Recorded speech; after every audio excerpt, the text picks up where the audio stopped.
Imagine a family so loyal that if one member gets sick and walks into a burning building, the entire family follows them inside. This sounds stupid to us humans. We would call the fire department. We would try to pull them out. But for pilot whales, this is a tragic reality. We often hear the news headlines, "Whales are committing suicide. Mass stranding in Scotland." Just recently, in July 2024, nearly 80 of these magnificent giants washed up on the shores of Sanday in Scotland. It was the largest mass stranding in Britain in decades. But why is this happening? Why would an animal that has ruled the oceans for millions of years suddenly decide to swim onto land and die? In today's video, we're going to uncover the truth behind mass whale strandings. To understand the death of a whale, you first have to understand the life of a whale, specifically the pilot whale. Despite their name, they are actually large dolphins. And they are, perhaps, the most family-oriented creatures on Earth.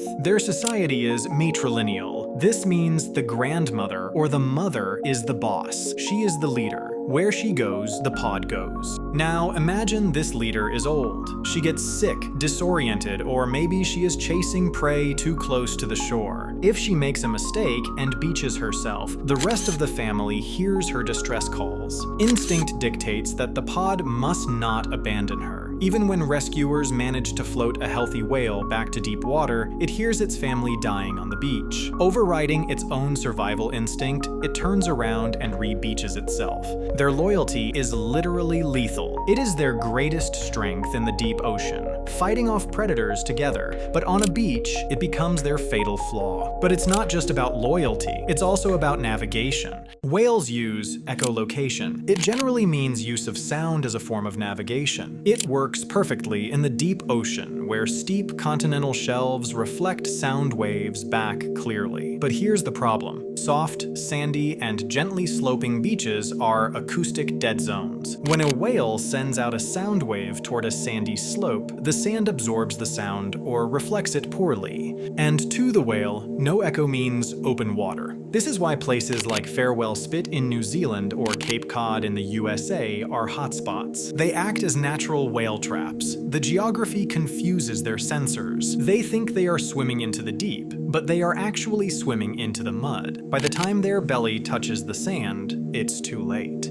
The tide drops and gravity takes over. So far, we blamed nature. But we humans are not innocent. In fact, we might be the loudest problem in the ocean. Military sonar is incredibly loud, up to 235 decibels. For context, a jet engine is only 140 decibels. Sound travels 4 times faster and much farther in water than in air. When beaked whales hear this, they panic. In panic, they surface too quickly. And just like a scuba diver, when they comes up too quickly, the pressure around their body drops suddenly. This makes dissolved nitrogen turn into bubbles inside their blood and organs, causing a painful and sometimes deadly condition known as decompression sickness, or the bends. When scientists perform necropsies on these whales, they often find internal bleeding. They didn't strand because they were lost. They stranded because they were in agony, fleeing a wall of noise. Now, you might think, if I see a whale, I should just push it back in, right? Absolutely not.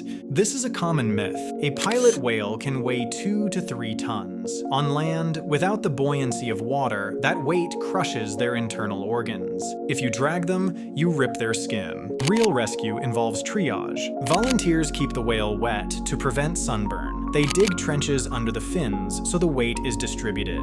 They wait for high tide to use pontoons to float them. It is a delicate medical operation, not just physical labor. So, is there any hope? The answer is yes. Technology is helping. Apps like Whale Alert now let mariners report sightings so ships can slow down. In places like Boston and Panama, simply shifting shipping lanes by a few miles reduced whale collisions by over 80%. Whales are not committing suicide. They are victims of their own biology, tricky geography, and sometimes our noise. They are a reminder that intelligence and loyalty, traits we prize in humans, can sometimes be a vulnerability in the wild. If you found this video informative, share it so more people know what to do and what not to do if they ever encounter these giants. Thank you for watching. I'll see you in the next one.